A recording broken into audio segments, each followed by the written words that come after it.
Ever wonder how Scotland and England, two nations that fought each other for centuries, ended up creating Great Britain? It's a story of ambition, disaster, and a desperate gamble that changed the world forever. And it all starts with a wild dream in the jungles of Panama. Let's rewind to the late 17th century. The world was in the grip of a colonial gold rush. Spain, Portugal, France, the Netherlands, and England were all carving up the globe, building vast, wealthy empires. And Scotland? Well, Scotland watched from the sidelines, feeling a serious case of FOMO. They were an independent kingdom, proud and fierce, but they were also poor. They looked at their southern neighbour England, getting rich off trade from the Americas and Asia, and thought, we want a piece of that pie. The problem was, all the good spots seemed to be taken.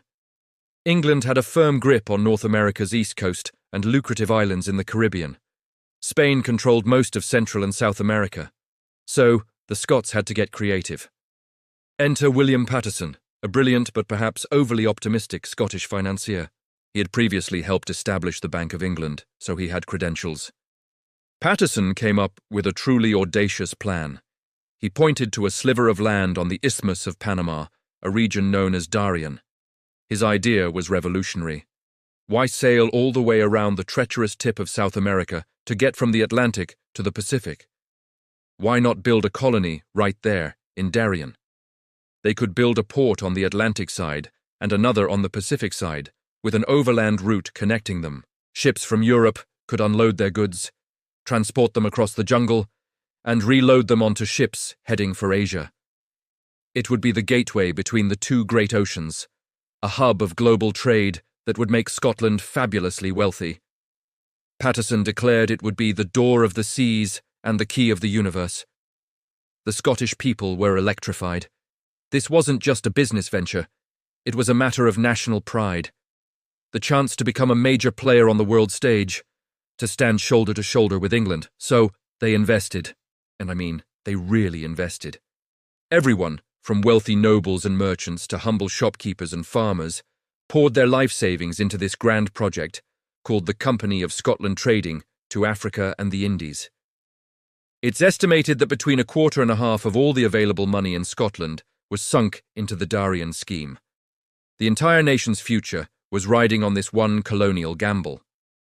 In July 1698, the first expedition set sail from Leith, near Edinburgh. 5 ships carrying around 200 hopeful colonists. The mood was euphoric. Crowds cheered them off, believing they were witnessing the birth of a Scottish empire.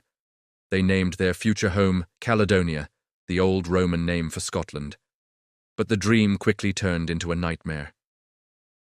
The first red flag appeared before they even left Europe. King William III, who was king of both Scotland and England, was in a tricky position. England was allied with Spain, and Spain considered Darien part of its territory. To keep the peace, King William actively worked against the Scottish venture. He forbade English colonies in the Americas from trading with or helping the Scots in any way. So, the colonists were completely on their own. When they finally landed in Panama, the reality of the situation hit them like a tidal wave.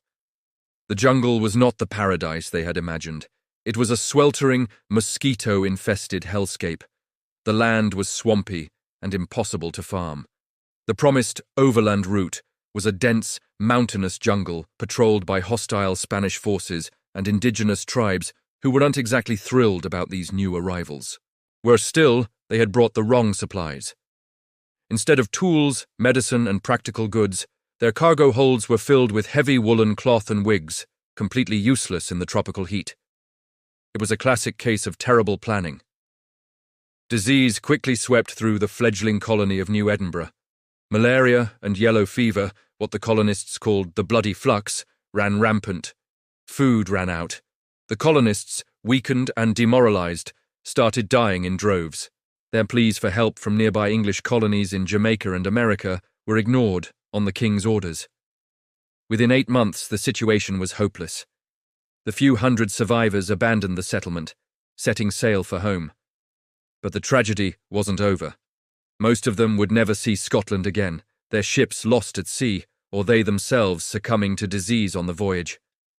Back in Scotland, blissfully unaware of the catastrophe, a second expedition of over 1,000 more colonists was already on its way, filled with the same hope as the first. They arrived to find a ghost town, with huts overgrown and a graveyard full of their countrymen. They tried to rebuild, but their fate was sealed.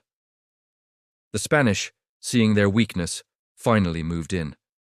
A Spanish force besieged the starving, sick Scots, who were in no condition to fight. They surrendered, and the Darien scheme was officially over. The news that reached Scotland was devastating. Not just the heartbreaking loss of life, but the financial ruin. The Company of Scotland was bankrupt. The nobles who led it were disgraced. The small investors who had bet their life savings on the dream of a Scottish empire lost everything. The entire nation was, for all intents and purposes, bankrupt. Scotland was on its knees. The economy was in tatters, the population was demoralized, and famine was stalking the land. They were a proud nation, but they were also a desperate one. And in their desperation, they looked south. England saw an opportunity. For years, England had wanted a full political union with Scotland. Why? Security. They were worried that an independent Scotland might side with their archenemy, France. A bankrupt and angry Scotland was an unpredictable and dangerous neighbour. If Scotland joined with France, England would have an enemy on its northern border, forcing them to fight a war on two fronts. So, the English government came to the Scottish Parliament with an offer. It was a deal, but many Scots saw it as a threat. The offer was this: England would cover all of Scotland, massive debts from the Darien scheme. They would pay back every single investor. This massive bailout was called the equivalent. In return, Scotland had to give up its independence, dissolve its own parliament, and enter into a full political union with England, creating a new state, the Kingdom of Great Britain. The debate in Scotland was furious. Anti-union riots broke out in the streets of Edinburgh and Glasgow. The national poet, Robert Burns, would later write that Scottish leaders were bought and sold for English gold. Many felt it was a betrayal of centuries of independence, a surrender of their national sovereignty. But the pro-union side had a powerful argument: survival. Without the English bailout, Scotland faced complete economic collapse. The Union also offered Scottish merchants free trade access to England's vast and wealthy colonial empire, the very thing the Darien scheme had tried and failed to achieve. It was a choice between proud, independent poverty or a prosperous but subordinate future. In the end, pragmatism won out over patriotism. The Scottish nobles and parliamentarians, many of whom were the very investors who had lost fortunes in Darien and stood to be personally bailed out by the English, voted in favour of the deal. On May 1st, 1707, the Acts of Union came into effect. The Scottish Parliament voted itself out of existence, and Scotland and England were formally united as Great Britain.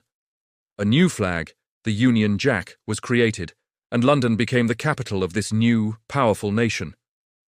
So the next time you see the Union Jack, remember the story behind it.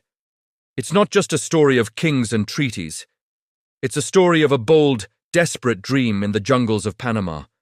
A dream that failed so spectacularly it bankrupted a nation and forced it into a union that would change its destiny and the course of world history forever. The United Kingdom wasn't born out of mutual affection, but out of a colonial disaster and a financial rescue package. And it all started with the Darien scheme. Thanks for watching. If you found this story fascinating, please hit that like button, subscribe to the channel, and ring the bell so you don't miss our next dive into the forgotten corners of history. See you next time.